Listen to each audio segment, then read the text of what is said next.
Patriots last year they finished down near the bottom, ahead of the Jets as always, but it still wasn't up to their standards. They finished the season 8-9. I think what was surprising last year, the previous season they went in, it was Mac Jones' real first year. So, he had replaced Cam Newton. They made the playoffs and the Bills stomped them out and then knocked them out the first round.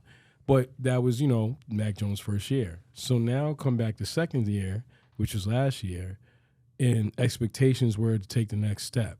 But instead, Josh McDaniels leaves. And for some reason, when that happened, Belichick decided, I'm going to bring back Matt Patricia, who got fired from the Lions, and Joe Judge, who got fired for the Giants, and both were overwhelmed and had no clue what they were doing. And I'm going to put them in the offensive coordinator position to help them develop Mac Jones, who both coaches were never calling any offensive plays, period. As you can see, Daniel Jones is a way better quarterback. And as you can see, the Detroit Lions franchise has moved fast forward and been way more competitive ever since Matt Patricia stepped out of that building. But you decided to pick these two guys because you're so confident in your defensive skills and your defensive coaching and all your coaching that you thought you could plug anybody in there for Mac Jones' offense, and that didn't go well. It got so bad that at one point they put Billy, I want to say his name right, Billy Zeppi. I don't know if I'm saying his right name, but Billy Zeppi. Yeah. Yep. They put him in at one point, and I don't know personally. I think that probably kind of they lost Mac Jones at one point. He's having a tantrum on the sideline at one point. It got so bad, the reports that he called Nick Saban to say, "Yo, how do I deal with this dude?" With Coach Belichick, because he wasn't happy. Hold up, he was snitching to Saban. Yeah, talk about that for a minute. He was so frustrated about what Belichick was doing that he called Nick Saban and say, "How do I deal with this situation with Coach Belichick?"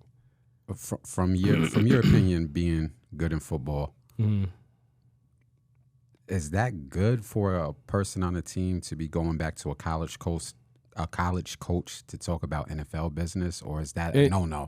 Well, I think he did it because that Saban and Belichick have a long-term relationship. So I think he went to coach thinking as Coach Saban, that's my coach. He'll tell me how to deal with that. Is it a good thing?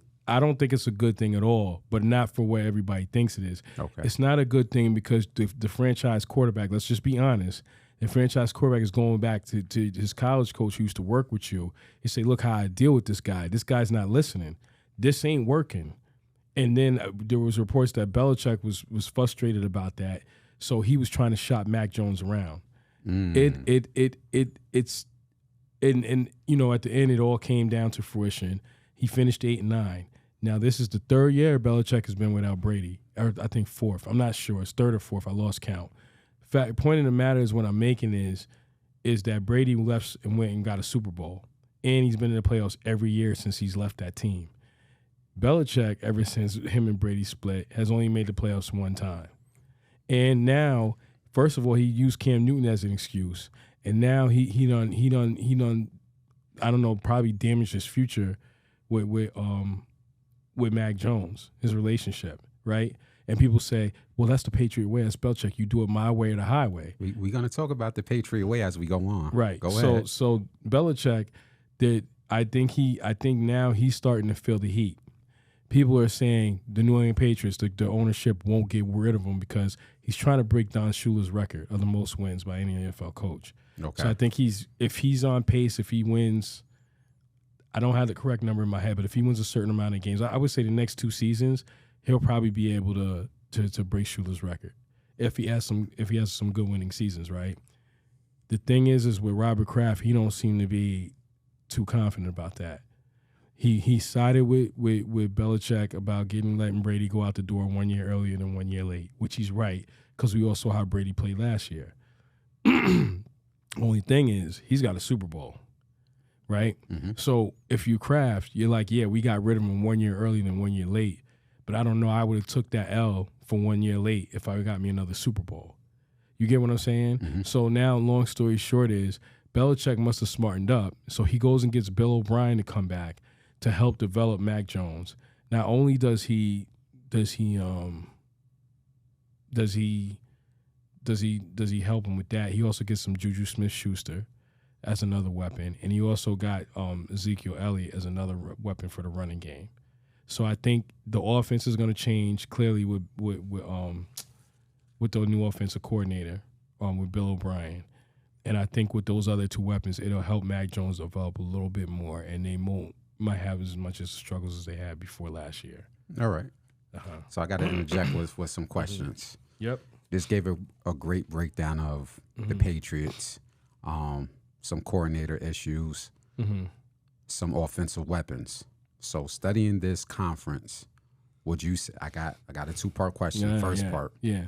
Would you say the AFC schedule is one of the tougher schedules in the league? Because my research is saying this is an all-out bloodbath. Yeah. Is the schedule going to be too much for what the Patriots have? Is this going to hinder some of the development points they're hoping to hit this year with the schedule? It could. You know, what was the stat? Their defense is 8th ranked overall in the whole league. Okay. So last year their defense wasn't a problem. When you're number 8 in the league out of 32 teams, that's a good thing. It's not great. But it's not bad. But it's a good thing. So you're like you're in that top 10, which is all you need. And nowadays with the offensive weapons and rules to give all the offensive advantages, they need to figure out, like, he can't lose his franchise quarterback. I think when you ask me, could this be bad for them next year? This season, the gauntlet of a schedule with the AFC East. Yeah, they because they're not. I think what happened is that the Patriots, they kind of knew that they were going to have to go through a rebuild, right? Not really a rebuild, but kind of rebuild back up to get to that top spot. But what happened is that everybody else in their conference got better, and if this offense doesn't click, it's going to be bad. We're not talking about. Interject with a question when you're done with that statement. We're not talking about teams that are just getting better all around. Miami puts up points. That speed is all over the place. You at least got to put up 20+ points to beat Miami. The Bills, even if they beat you 21-17, they're all around team. But when you look at the Jets, they didn't have a quarterback and they were putting up numbers. So with Aaron Rodgers is going to get worse. Let's stick with the Cowboys. So with what you asked me about it, their offense, if they don't do something productive with this offense to complement Belichick's defense, they're going to be in trouble. So here's my follow-up and some pushback. Now, one thing you taught me in a previous podcast was your running game is your friend. Facts. It helps keep the offense off and some other things that you were talking on the last podcast. So with the addition to their running back depth chart with Ezekiel Elliott, where does this put the Patriots with his running game? Look at the stats that he did. They said he rushed close to 1,000 yards last year. The last 300 yards, there were no fumbles on his end, so he's very reliable, not fumbling the ball. Does he pit them over the top, or is he just a complimentary back to Ramondre Stevenson? If I'm pronouncing his name correctly. Yeah, he puts him over the top. I think the thing does. Go ahead. Okay, no. Answer that, and I got a follow-up question. The thing about Ezekiel Elliott, and I hate when people say his production went down. No, let's call it what it is. The first few years he got in the league before he got the big contract, was, remember, Romo was getting hurt too much. And remember when he finally went down and they put Dak in, they were relying on Ezekiel Elliott for the running game, right? He looked like the guy. Then when Prescott's money came up, when his situation came up, they gave Prescott all this money. So you can't say I'm paying Prescott to stay here and hand the ball off to Ezekiel Elliott. You had an offensive line that could complement him and Pollard, and you didn't want to do it. Ezekiel Elliott is still the same back. Y'all just didn't utilize him right. So I mean, they put everything in Dak's hands, and I don't think that worked out well. So follow up now. We just gave Ezekiel Elliott his flowers. You said he's going to put them over the top, but here's a more important question. Now I got to put you on the spot. You talked about in the past the great Patriot way is dying down. I got to put him on the spot, yeah. But we also talk about culture with Belichick. Does Ezekiel Elliott fit Bill Belichick culture-wise? And does it help the Patriot way with the way he plays his game? The way he plays it is the Patriot way. I don't know about the way he moves. You know what I'm saying? Okay. Like, I don't think you really have a choice because look at it. A lot of troubled players that went to New England. You know, Randy Moss went to New England. He wasn't exactly I mean, I don't personally have an issue with how he carried himself, but he's not the exact type role model when you're like the Randy Moss on the Patriots, but it worked out. You know what I'm saying? They didn't get a Super Bowl, but it worked out though. You know, he was doing his thing. So my whole thing, my response to that is, do I think? No, I don't think he's, we're gonna come in here. You know how everybody answers, we're just G Scally Wiz, like what Tom Brady used to say. Like that, no, that Ezekiel Elliott's not that type of guy. But at the same time, I don't think he's at the podium every week. You get what I'm saying? It's Mac Jones at the podium. It's veteran players at the podium. So I mean, Ezekiel Elliott will be okay. I mean, they brought Juju Smith-Schuster in there, and I mean, look, he ain't exactly a Patriot player either. So you just described a decent offense. What you talked about, you said they got to put up points. Yeah, I'm a former Steelers fan, so I know when he's not on TikTok how valuable Juju can be. Yes. Oh, you mean he's focused? Yeah. When that's the analogy. Yeah. We know how valuable Ezekiel Elliott can be when his running back production is up, which we saw, like I said, almost 1,000 yards.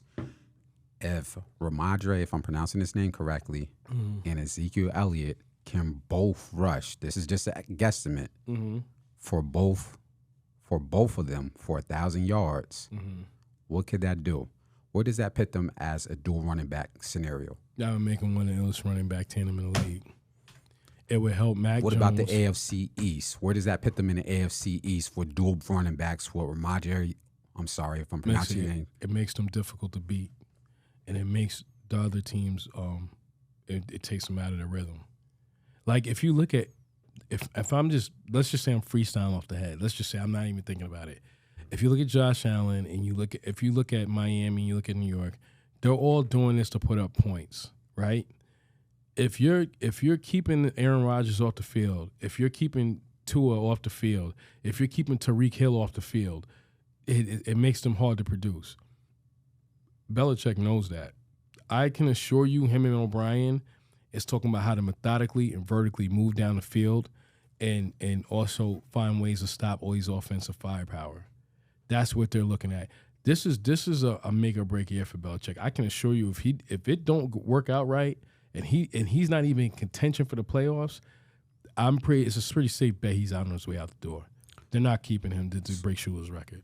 So we got a few more minutes on the Patriots before we go off to the next team. I want you to identify one strength that they have and one weakness that you would like to see them improve or work around. The strength is their defense. Like I said, it's 8th ranked. And that's just because of Belichick. Belichick is a defensive genius. He's been around for a long time. So there's nothing that Miami, New York, or Buffalo's going to throw his way that he's not going to figure out, right? And then shouts out to what's the kid they drafted, the young man. Shouts out to Isaiah Bolden from Jackson State because he drafted him as a corner. Salute to that. Belichick's defense is top notch. Who's going to be the best pass rusher on the team? Probably Junan. Junan he had like I think 12 sacks last year. So you got Junan. You got all types of guys on there. I can't name all those guys, but you got Junan. You got Josh Uche. You got Jonathan Jones. You got McCourty. You just have an abundance of new players. And the good thing about Belichick, he knows where to put everybody. And he knows how they fit in his defense. He knows how to put certain players and to make them play to their strengths. That's their strengths. Their weakness is their offense. And people say, well, that's what you just said. No, hear what I'm saying. Let me give you a stat. So Matt Jones, the year before last, right, he had 22 touchdowns, 13 interceptions, 51 QBR. They were 6 in points scored, and 2nd in red zone scoring. Now here comes Matt Patricia and Joe Judge, the so-called Patriot Way guys. Right? So they get there with him, 14 touchdowns, 11 interceptions, QBR 36 for the whole year, 17th in points scoring in the league, and 32nd in red zone scoring. 32nd. You went from 2nd in red zone scoring when Daniels was there to 32nd. Do you know what that means? That means you were the last team in the league in red zone scoring. over the Patriots. It's no wonder the Giants were horrific. It's no wonder the Lions were horrific. And you put them in there in position to develop this kid, and I don't mean kid in a bad way, but this young man, this was his second year. What was you thinking? So their weakness is offense. Belichick has patched it, hopefully, because if he doesn't, I mean, Belichick, he'll get another job regardless. But if this don't look like it's going the right way, I bet you money he's out. Kraft will cut ties because he's already made it clear. He said in a statement, he said, "Yeah, we experimented on some things last season and it didn't work." Yeah, we know. Trust me, because even though Brady was on his way out the door, even though it wasn't working because of age and guys had Super Bowl hangover from the previous Super Bowl, they still made the playoffs. They still won their division. You weren't even sniffing the division. You weren't even sniffing the division. So, I mean, it's just what it's going to be. Let's just call it what it is. They say Belichick's not on a hot seat, but he is on a hot seat. Because it's but so long you can keep selling that. Trust me, I know. I mean, and people say, "Yo, he has 6 Super Bowl rings." How could you make that assumption? Trust me. After a while, it's about the Patriots are used to being in the playoffs every season or competing for getting a Super Bowl. They're 3 years, or if going on, because what Cam Newton's won, Mac Jones said they're 3 years away removed from the 2 years, they're a year removed from the playoffs. But 2 out of 3 years they've been removed from the playoffs, right? They haven't even made it. So now you're looking at this 4th year. Let's just say they don't make it. What are you going to go upstairs and say? One last question. Mm-hmm. What's your overall prediction of how the Patriots finish this season? Let me put it to you this way. I think that they have the ability to be, it's going to sound crazy, I want to say 2nd or 3rd place. Okay. It depends on that offense. If that offense looks right, if it looks okay, if it looks decent, if it doesn't look crazy, and I mean, you got Juju Smith-Schuster, Ezekiel Elliott, and who else am I missing here? Ezekiel Elliott and Devontae Parker. So you have weapons, and that's not including Stevenson. You know what I mean, and Harrison. You have and Hunter Henry. I'm sorry, abundance of weapons. We could be here all day naming them.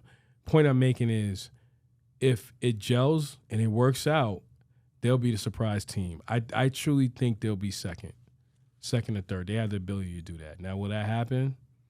We'll see.